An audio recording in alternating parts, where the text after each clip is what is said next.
okay? So I'm gonna do it with an analogy called the hitter's mindset. I have the opportunity right now to coach my son's Little League baseball team, and I love it. I love baseball, I love playing baseball when I was younger, and I absolutely love the opportunity to watch my son play. And honestly, I probably take my coaching responsibilities a little more serious than most, let's say, because of that reason. I'm not like bad. It's not like, I'm not going to get like expose on TV or be on a viral video, but I'm a pretty engaged coach, let's say. And I know that my job as a coach for my son's baseball team is to teach him two things. Of course, the fundamentals of the game: hitting, fielding, throwing, catching, running bases, the skills they need. But it's also my job to help them develop the right mindset as baseball players, so that when the pressure of the game comes, they can make decisions, the right decisions that will help us achieve the outcomes that we want. They say that baseball is 90% mental, and I don't know who gets to assign these weird arbitrary percentages to things like that, all right? I'm sure Brendan hasn't done a study on it, so there's not really a percentage, but what they're trying to say is that success as a baseball player is mental. And in my experience, that's true. The mindset of a player is equally as important as their skill set, but sometimes coaches forget that. And in no place is this more easily seen in a young player, especially than when it comes to hitting. Hitting is an exercise in decision making. When they get in that batter's box, by the time the ball leaves the pitcher's hands, they've got 150 milliseconds to see it and to make a decision to swing or not.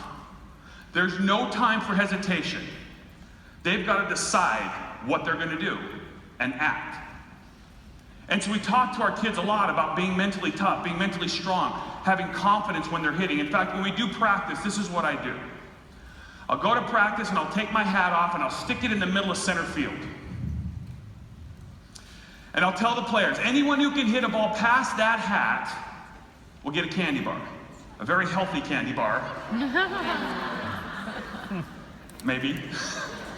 But we call it our candy bar club. And the reason why I do that is I want them to develop that hitter's mindset. And the hitter's mindset is real simple. When I'm in that cage, sorry, I like busting like my moves here, okay? When I'm in that batter's box, my only thought is what I want: to hit the ball. I'm not worried about anything else. I'm focused on what I want, so that my decision making in that 150 milliseconds comes from a place of belief and confidence.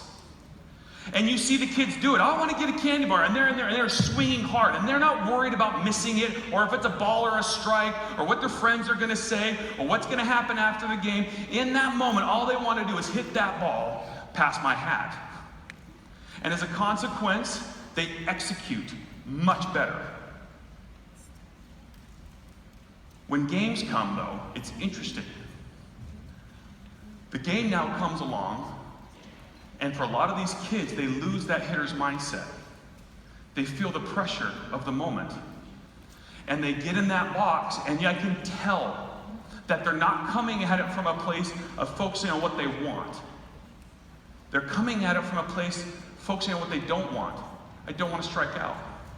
I don't want to miss the ball. What if I swing at a bad pitch and everyone laughs at me? And as a result, their execution is worse. They're less successful. Okay? Now, what does all this have to do with you as coaches? All this baseball stuff. Let me move on here. Okay? I want you to remember this analogy when it comes to decision making. When you are in the batter's box of your business, what does your decision making look like? And right now you're there. What are you going to do with all this information you gather? Are you just going to collect it like it's some Hall of Fame collection of information?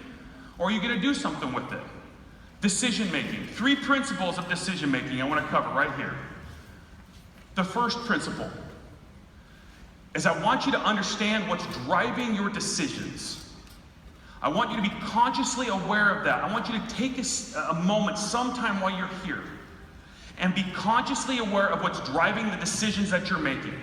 Am I coming at my decisions from a place of focusing on what I want, with belief and confidence behind it, or are my decisions being driven by a focus on the things I don't want to have happen? Am I proactively pursuing the things that I want, or reactively trying to prevent the things I don't want from happening? There's a difference. When my kids get in that batter's box, to them, how they're swinging in the game and practice feels the same. It feels the same to them. But their mind's different, and it shows in their execution. It's same here. I feel like I'm doing the same things I was doing before. Okay, great. Maybe you are, but if your mind's in a different place, you don't have a hitter's mindset, and you're not going to see the same success. Principle number 2, you've got to know the why behind the what. That purpose. We talk about the why, and sometimes we talk about the why in terms of overcoming obstacles, I'm being motivated, and I think that's all true. It is true. That is an important part of it. But you have to endow your decisions with purpose, so you know why you're doing what you're doing. When I work with coaches, I talk about this in terms of learning to live on purpose. Here's my goal. Here's the direction that I want to go. Now I'm going to align, just like we heard earlier today, I'm going to align my decisions so that I'm pushing towards that. I am purposely and consciously controlling my decisions to push me in the direction that I want to go, from a place of belief and confidence. I'm not letting my fears dictate to me how I react or how I act. So learn to live on purpose. Be aware of that. Principle number 3, when you look at your choices, are you playing offense or defense? Actually, a better word is this. This is a better way. This is what I teach my kids. I want you to play the game to win. Don't play the game not to lose. There's a mindset difference in there. Some people go, that's the same thing. It's not. There's a mindset difference. Are you playing your business to win or not to lose? Again, these are all minute tweaks that we're talking about here, guys. All right? So those 3 principles. Now I want to take it down to more of an executional level for you. Somewhere in your notebook or wherever you're keeping it, I want you to have a place, you can call it my decision page. And I want you to list the decisions that you're going to be making for yourself. And this is what I want you to do. I want to break down in my mind what a decision looks like. Okay? Because a decision, good intentions are not decisions. Let's say it that way. Right now, full of good intentions. All of us. Okay? But that good intention can take the edge off of our desire to change. In that moment, we have every intention to change. But unless we wrap some other pieces around that decision, it just will not happen. It will die in your notebook. And the potential benefits will die with it. So here's what I want you to do. A decision has 3 parts. The first part is a direction. This is a good intention. I'm going to do this. We've covered that. Okay? So in your little notebook of decisions, do I have a direction, right? A good intention. Great. That's part number 1. Part number 2, though, now this is where we start, where the rubber meets the road. An action plan. I'm not talking about like some 300-page manifesto. I'm talking about a simple statement of here's what I'm going to start doing. A, B, C, D. And the reason is when you get home, the fog of life will quickly roll back in. And the clarity that you're enjoying here will dissipate. Unless you have a clear action plan created in that moment of clarity, it will disappear from you. So create that action plan. I'm going to do this and start on this day. So actions, specific things you're going to be doing, at least to start. Don't try to bake the whole thing, okay? But at least to start, along with a date. Make sure that's part of your decision page. One column, here's what I'm going to do. Next column, my action plan. Part number 3, who's going to hold me accountable? Nothing turns good intentions into habits quicker than accountability. Obviously, we want to be accountable to ourselves, but guys, we all know this better than anyone else in the world, that having an accountability partner, having support of a group, is the best way to hold ourselves accountable to the change that we want to make. So give them permission to hold you accountable for something. So on that 3rd column, write their name. I'm going to give this person permission to hold me accountable to that. If you will do that, the decisions that you will come out of Summit making for you, my voice cracked like a 13-year-old, sorry, I've been talking about here. But the decisions that you make have the real potential to move you forward. Do not walk away from the investments you made to be here by confusing good intentions with decisions. Have a hitter's mindset. It's worth it. It's one of the things I try to teach my kids, is the importance of decision making and living on purpose. And it's not easy. My son Joshua, a month ago, we were driving down the hill from our house to a baseball game. This was a big baseball game. Our team was in first place, and we were tied with another team for first place. And as we drove down the hill, the car was quiet. And the reason why it's quiet, and I knew this as I was sitting there, my son Joshua, he's a wonderful boy. Honestly, I don't know how we were so blessed to have a kid like him. But one of the things that God's given him to help him grow is he is a worrier. He's a pleaser.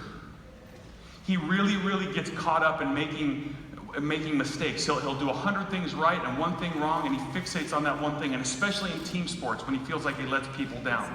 It stresses him out. And it breaks my heart sometimes because I see it causing him to retreat from his potential. And that's one of the reasons why we do sports. And as we're driving down this hill, I look at him, I say, "Are you okay, buddy?" He looked at me and goes, "Dad, I'm nervous."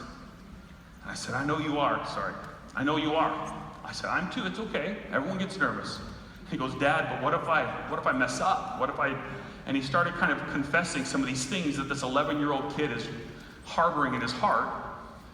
And I got quiet for a second. I said, "Bud, I want you to go play the game. I want you to play to win. I want you to give it your best. And if it doesn't work out, it's okay." And I said, "But at the end of the day, if you can walk off that field and you can say, you know what, I did it. I pushed, I tried, I cheered, and I didn't quit till it was over." And I said, "Son, in my experience, that's what will matter most to you." And of course, he's used to like, "Dad, Tony Robbins, give me another pep talk," you know. And so we get to the field, and I don't know if it's actually entered in his heart or not, and I'm kind of preoccupied about it. And we get there, and it's a big game. So now people that are watching other games are coming over to this game, and I can see the whole team. The pressure's kind of there, and so these little 11-year-olds are kind of starting to feel it a little bit. And the other team was talking trash, and I don't allow trash talk on my team, and so they were kind of just taking it. And it was an interesting scenario. The game starts, and we go up. In the first 2 innings, we're up by 4 runs. And things are going well. I can feel the kids kind of loosen up. And then we have an inning where the team scores and ties the game. Scores 4 runs and ties the game. And we're going into what will be the last inning. And I remember we start that last inning and we're tied. And after I got everyone in there and kind of gave them a little cheer and pep talk, my thought immediately went to, where's Joshua in the lineup?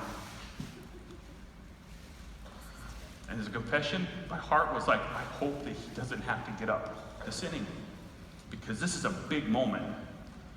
And sometimes our reaction as parents is want to shield him from that. And I look, and he's 6. He's 5. He's the 5th batter up, and I'm like, okay. Inning starts. The first kid gets out, strikes out. The next kid gets up to the plate, hits a single, gets on first base, ends up stealing second base. The next kid up gets a walk. Okay, so we're 3 batters in. The next kid up, number 4. He hit another, just an inside infield hit. It was really weird. But anyway, we have bases loaded. And my son's up. And he's standing in the batter's box, and he looks at me, and I look at him. He's like, and I'm just like, yeah, you got this. And inside my heart is just breaking. I'm just like, oh my gosh, because I can see in his eyes what he's going through. And he gets in the batter's box, and the first pitch is a strike. And he steps out of the batter's box, he looks down at me at third base, and I can just see his face. And I'm like, okay, right now I need to be a dad more than I need to be a coach. I call timeout, and I wave him down to me. And I put my arm around him, and I say, buddy, I know you're worried. And I said, but I want you to get in that batter's box, and I want you to hit the ball. I want you to swing hard. I want you to just play the game. You can do this. I said, don't let the moment scare you. Right now, swing hard. Play to win, Joshua. And if you miss it, I don't give a crap. I don't care. It doesn't matter to me, buddy, but you got this. Now, of course, it was kind of like, do it like this. I wasn't walking around, but. And he kind of looked at me, and I'm like, you can do this. It's okay. Swing hard. And he got back in the batter's box, and I could always tell when Josh was ready to hit and to have that hitter's mindset, because when he doesn't, he kind of just stands a little bit forward in the stance, which isn't a good stance. And I watched him get in there, and he kind of leaned back. And I'm like, okay, he's locked in now. He's locked in, and the next pitch was a ball. And he stepped back and he looked at me, and I looked at him, and I was like, hit the ball. Be a hitter. And he put his foot back in there, and that next pitch came, and it was a strike. And I watched him step into that ball. This is actually a picture of it. That night, I watched him step into that ball, and he hit this great shot hard. He swung hard. I was so proud of him because he swung hard. He played to win, and he hit that ball right up the middle.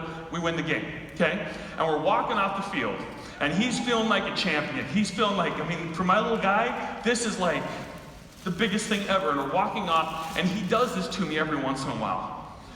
And I'm talking about it, and I'm talking about things, and we get kind of the quiet part of the parking lot, just the two of us, and he goes, Dad, are you proud of me? Every time he asks me that, I'm like, dude, of course I'm proud of you. Like, what do you ask? And he's my pleaser, right? And I looked down and I said, yeah, of course I'm proud of you, Josh, but you know why I'm proud of you? I don't care that we won the game, dude. This is a Little League baseball game. In your life, you're going to forget about this. I'm proud of you because you stepped into that batter's box and you played to win.